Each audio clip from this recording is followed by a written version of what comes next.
हिमाचल प्रदेश में विदेश से आ रहे सेब की नर्सरी वायरस का मामला मंगलवार को सदन में गूंजा। उद्योग से कांग्रेस के विधायक कुलदीप राठौर ने सदन प्रश्नकाल के दौरान ये मामला उठाया और सरकार से विदेश से आ रही नर्सरी की जांच की मांग उठाई। सदन में बागवानी मंत्री द्वारा दिए गए जवाब पर कुलदीप राठौर असंतुष्ट नजर आए और मापदंडों के अनुसार ही प्रदेश नर्सरी की जांच करने का आग्रह किया। कुलदीप सिंह राठौर ने कहा कि विदेशों से नर्सरी आ रही है और इन नर्सरी को 1 साल तक क्वारंटाइन करना जरूरी है, लेकिन काफी ज्यादा व्यापारी ऐसे हैं जो हिमाचल से बाहर हैं और ऐसे देखने में आ रहा है कि मापदंड पूरे नहीं कर रहे हैं और बगैर क्वारंटाइन नर्सरी अवैध रूप से बहुल क्षेत्र में बेची जा रही है, जिससे वायरस का खतरा बढ़ गया है। उन्होंने कहा कि 2023 में कश्मीर में भी स्कैब रोग 40% से ज्यादा सेब की फसल को नष्ट कर दिया गया।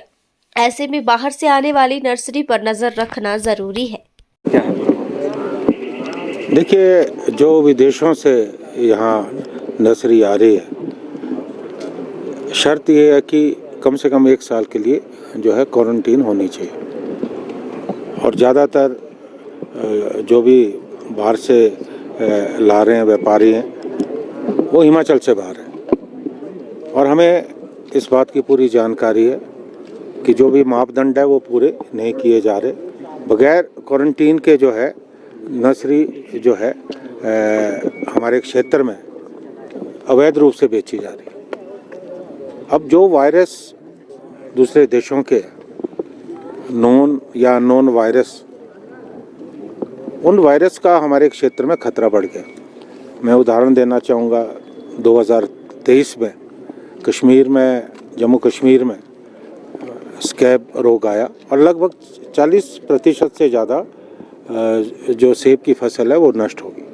तो मैंने यही मामला आज विधानसभा में उठाया और मैंने स्पष्ट रूप से जो जवाब था सरकार की तरफ से आया, मैंने उस पर बिल्कुल असहमति जताई, क्योंकि कहीं ना कहीं वो लिपापोती का प्रयास था। और सदन में जो हमारे रेवेन्यू और बागवानी मंत्री हैं, उन्होंने आश्वासन दिया है कि हम जो है दृढ़ता से, मजबूती से हम इस बात को सुनिश्चित करेंगे कि जो भी यहाँ बाहर से नर्सरी आयात होती है वो मापदंड के मुताबिक हो और क्वारंटीन हो। और दूसरी बात महत्वपूर्ण ये है कि हम जो बाहर से आयात कर रहे हैं बहुत महंगे हैं। जैसे हमारे फैदर प्लांट्स की जो नर्सरी है, 700-800 रुपये का एक प्लांट है, जो रूटीन की है वो 100 रुपये की। हमारे हिमाचल प्रदेश में मध्यम दर्जे के या छोटे बागवान हैं, तो वो अफोर्ड नहीं कर सकते। दूसरी जो भी नर्सरी आ रही है वो हमारा जो बागवानी विश्वविद्यालय, उनके थ्रू जो है वो वितरित की जा रही है। तो मेरा ये प्रश्न था कि बागवानी विश्वविद्यालय को बने कितने साल हो गए, और मुझे वहाँ जो साइंटिस्ट है उनकी काबिलियत पे संदेह नहीं है, कितना पैसा अनुसंधान पे खर्च हो रहा है। हम जो वैरायटी बाहर से ला रहे हैं, जिन देशों से नर्सरी आ रही है, उनकी जलवायु,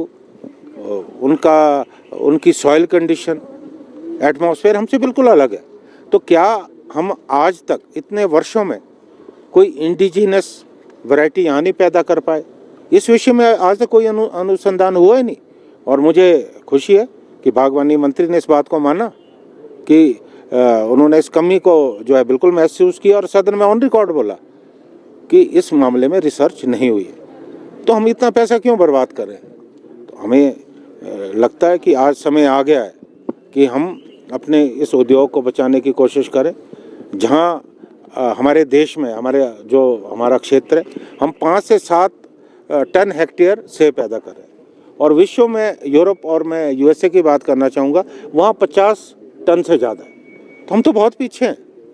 तो इस तरह से अगर ये सिलसिला चलता रहा तो हमें आने वाले समय में बहुत मुश्किल होगी। एक तो आयात शुल्क की तलवार हमारे ऊपर लटक रही है, लागत लगातार कम हो रही है, मुनाफा कम हो रहा है, हमारे खर्चे जो है बढ़ रहे हैं।